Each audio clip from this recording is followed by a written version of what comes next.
సూర్యాయ పరమాత్మనే నమః.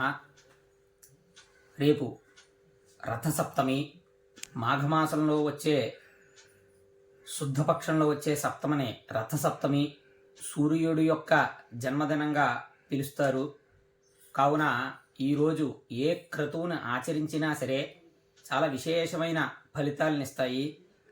ఈరోజు విశేషంగా ఏం చేయాలి అంటే ఉదయమే సూర్యోదయ పూర్వం అంటే సూర్యుడు ఉదయించక ముందరే నిద్ర లేచి నదీ స్నానం గావించి ఆ నదీ స్నానం సమయంలో 2 జిల్లేడాకులు అలాగే బదరీఫలం రేగుపళ్ళు 2 పళ్ళు తక్కువ కాకుండా 7 ఆకులు సుమారుగా 2 నుంచి 7 ఆకులు వరకు జిల్లేడాకులు అలాగే 2 నుంచి 7 పళ్ళు తక్కువ కాకుండా బదరీఫలం రేగుపళ్ళు కూడా శిరస్సుని ధరించి యదా జన్మ కృతం పాపం మయా జన్మసు జన్మసు తన్మే రోగంచ శోకంచ మాకరీ హంతు సప్తమి అనే శ్లోకాన్ని పఠించి తూర్పుకి ఉదయించే సూర్యుడి వైపు చూస్తూ నదిలో కానీ లేకపోతే బావి దగ్గర కానీ స్నానం ఆచరించడం అనేది చాలా విశేషమైన ఫలితాలను ఇస్తుంది.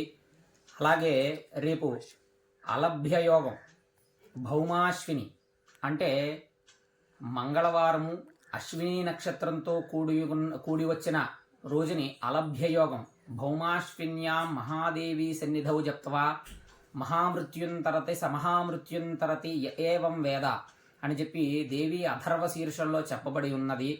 ఈ భౌమాశ్విని అలభ్యయోగం నాడు మనం చేసే పూజాది క్రతువులు ఏదైనా సరే జప దాన హోమ క్రతువులు ఏదైనా సరే విశేష ఫలితాన్ని ఇస్తాయి. అందులో విశేషంగా రథసప్తమి కూడా కలిసి వచ్చింది. కావున ఈ యొక్క విశేషమైన రోజుని అందరూ కూడా సద్వినియోగం చేసుకుని భగవంతుడి యొక్క కృపకి పాత్రులు కాగలరని కోరుచున్నాము. సూర్యాయ పరమాత్మనే నమః.